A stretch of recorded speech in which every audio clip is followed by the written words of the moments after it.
Praise the lord. ప్రభువైన యేసుక్రీస్తు నామములో ఈ ఉదయకాలమందు మీ అందరికీ శుభములు, అలాగే హ్యాపీ ఇండిపెండెన్స్ డే అందరికీ కూడా. ఈ ఉదయకాలమందు ప్రత్యేకంగా దేవుని యొక్క వాక్యములో సప్త పాపాలు అని మనము ధ్యానిస్తూ ఉన్నాం. ఒకటి, గర్వము గురించి మాట్లాడుకున్నాం. రెండోది, అసూయ గురించి మాట్లాడాం. మూడోది, ధనాశ గురించి మాట్లాడాం. నాలుగోదిగా సోమరితనము. ఈరోజు పరిశుద్ధ గ్రంథంలో సోమరితనం గురించి చాలా విషయాలే వ్రాయబడ్డాయి. సామెతల గ్రంథము 19:16లో సోమరితనము గాఢ నిద్రలో పడవేయును, సోమరి పస్తుండును అనే మాట ఉంది. అదే సామెతలు 21:25 వచనంలో సోమరివాని చేతులు పని చేయనొల్లవు అనే మాటలు ఉన్నాయి. అంటే సోమరితనము కూడా పాపమేనా? పాపమే. సోమరితనం కూడా కేవలం వ్యభిచారమే, జారత్వమే పాపముతో పాటు ఈ సోమరితనం కూడా పాపమేనని బైబిలు సెలవిస్తోంది. ప్రియమైనటువంటి దేవుని బిడ్డలారా, సమయమును వృధా చేయనీయొద్దు అని బైబిల్లో పౌలు గారి చేత దేవుడు వ్రాయించాడు. కనుక ప్రతి సమయము కూడా చాలా జాగ్రత్తగా మనం గడపవలసిన వారు.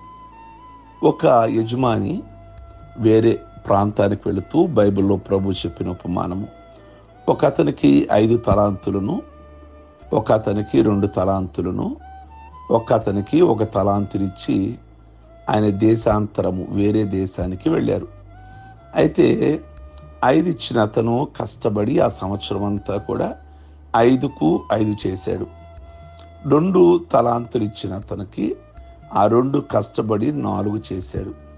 1 తలాంతు అతను మాత్రం ఏ మాత్రం కూడా కష్టపడకుండా ఆ ఇచ్చిన తలాంతులు భూమిని త్రవ్వి దానిలో పాతిపెట్టి మరలా ప్రభు వచ్చినప్పుడు, ఆ యజమాని వచ్చినప్పుడు ప్రభువుకు చెప్తున్నాడు. ఏమని అంటే, నువ్వు విత్తన చోట కోయివాడువు అని. అంటే అతను కష్టపడకుండా మరలా ప్రభు మీద నిందేస్తున్నాడు. ప్రభువుకి చాలా కోపం వచ్చింది, నరకానికి పంపించేశారు. కనుక ఈ రోజున చాలామంది సోమరిలాగా జీవిస్తూ ఉన్నారు. యేసు ప్రభు వారు ఒక ఉపమానం చెప్పారు. 5 బుద్ధి కలిగిన కన్యకుల గురించి, 5 బుద్ధి లేని కన్యకుల గురించి. బుద్ధి కలిగిన కన్యకులు చాలా చురుగ్గా ఉన్నారు. ఎప్పుడు పెళ్లి కుమారుడు వస్తాడా ఎదుర్కొందామని రాత్రి కూడా మేలుకొని ఉన్నారు. పెళ్లి కుమారుడు రానే వచ్చాడు అంటే ప్రభువైన యేసుక్రీస్తు ఎదుర్కోవడానికి వాళ్ళు చాలా సిద్ధంగా ఉన్నారు. అయితే మరొక 5 మాత్రము వారు నిద్రపోతున్నారు. ఈ లోపల పెళ్లి కుమారుడు వచ్చాడు. తీరా మేల్కొనే లోపల వాళ్ళ దగ్గర నూనె లేదు. ఆ నూనె తెచ్చుకోవడానికి కూడా వాళ్ళకి బద్ధకంతో నిద్రపోయారు. ఈ లోపల పెళ్లి కుమారుడు వెళ్ళిపోయాడు. అంటే ఈ రోజున క్రైస్తవులలో 2 గుంపులు వారు ఉన్నారు. ఒకళ్ళు ఎదురు చూస్తూ ఉన్న వాళ్ళు ఉన్నారు. చాలా ఆసక్తిగా ఇవాళ ప్రభు వస్తారా, రేపు వస్తారని ప్రార్థనలో కానీ, వాక్యంలో కానీ, చాలా మందిరానికి వచ్చే విషయంలో కానీ చాలా చురుగ్గా ఉన్న వాళ్ళు ఉన్నారు. కొద్దిమంది మనకు కనబడుతుంటారు, చాలా బద్ధకం. ఒక ఆదివారం సరిగ్గా మందిరానికి రారు, ఒక స్పెషల్ మీటింగ్కి రారు వాళ్ళు. ఈ లోపలే గనక ప్రభు వస్తే వాళ్ళ పరిస్థితి ఏంటంటారు? బుద్ధి లేని కజికల్లాగానే ఉంటారు కదా. ప్రభు వస్తాడు, ఆసక్తి కలిగిన వారిని పరలోక రాజ్యానికి తీసుకొని వెళ్ళిపోతాడు కదా. మరి సోమరులాగా మనం జీవిస్తున్నామా? యేసుక్రీస్తు ఎంత చురుకైన వారు అంటే తెల్లవారుజాముని లేచేవాళ్ళట. కనుక లేచి ఆయన గెత్సేమనే తోటకు వెళ్ళి ప్రార్థించేవాళ్ళు. కనుక మనిషికి 6 గంటలు 7 గంటలు నిద్ర సరిపోతుంది అన్నారు. కనుక అంతకు మించి మనం ఇంకా నిద్రలోనే ఉన్నట్లయితే ఆ సోమరితనం లేదా నిద్ర ఆ కుటుంబాలలో దరిద్ర తీసుకొస్తుందని ఉంది. రెండోది, పస్తులుండడానికి కారణమవుతుంది. ఏ కుటుంబాలైతే నిద్ర నిద్ర నిద్ర అంటారో అది దరిద్రతకు, చింపిగుడలకు కారణము అని సొలొమోను చెబుతూ ఉన్నాడు. ప్రియమైనటువంటి దేవుని బిడ్డలారా, యేసు ప్రభు వారు గెత్సేమనే తోటలో ఆ నైట్ ప్రార్థిస్తూ ఉన్నారు. ప్రార్థిస్తూ ఉంటే శిష్యులందరూ కూడా వారు నిద్రపోతూ ఉన్నారు. ఈ లోపల బంట్రోతులు వచ్చారు, యేసు ప్రభు వారిని పట్టుకున్నారు. వాళ్ళ నిద్రమత్తు ప్రార్థన లేకపోవడం అపజయాన్ని చూడాల్సి వచ్చింది. ఈ మధ్య ఎక్కడో ఒక దొంగ ఒక ఇంట్లో చాలా దొంగతనం చేసి వెండు బంగారం ఆ డబ్బు మొత్తానికి దొంగతనం చేశాడు. తెల్లవారుజామున 3 ఆ టైంకి ఏదో కాస్త కునుకు వచ్చిందట. అవి పెట్టుకొని కునుకు తీద్దాం అని అనుకున్నాడు. ఈ లోపల తెల్లవారైపోయింది. ఆ ఇంటి వాళ్ళు చుట్టుప్రక్కల వాళ్ళందరూ కూడా పట్టుకొని అతను కొట్టడం జరిగింది. చూసారా నిద్ర అనేది ఏ విధంగా ఉంటుందో. ఈరోజు ప్రియమైనటువంటి దేవుని బిడ్డలారా, రేపు చెయ్యాలి అన్న పని ఇవాళే చెయ్యాలి. ఇవాళ అన్నది ఇప్పుడే. అంటే అన్ని విషయాలని కాదు, కానీ అంత చురుకుగా ఆసక్తిగా ఉండాలి అని దేవుని యొక్క వాక్యం సెలవిస్తుంది. కనుక దేవుని ప్రజలు, దేవుని బిడ్డలు ఎప్పుడు కూడా అందుకే చీమలుగా పోల్చారు. చాలా ఆసక్తిగా చాలా చురుకుగా ఉంటాయని. కనుక దేవుని ప్రజలుగా మనము సోమరులుగా ఉండకూడదు. అది సోమర్తనం అనేది పాపానికి సాదృశ్యంగా ఉంది.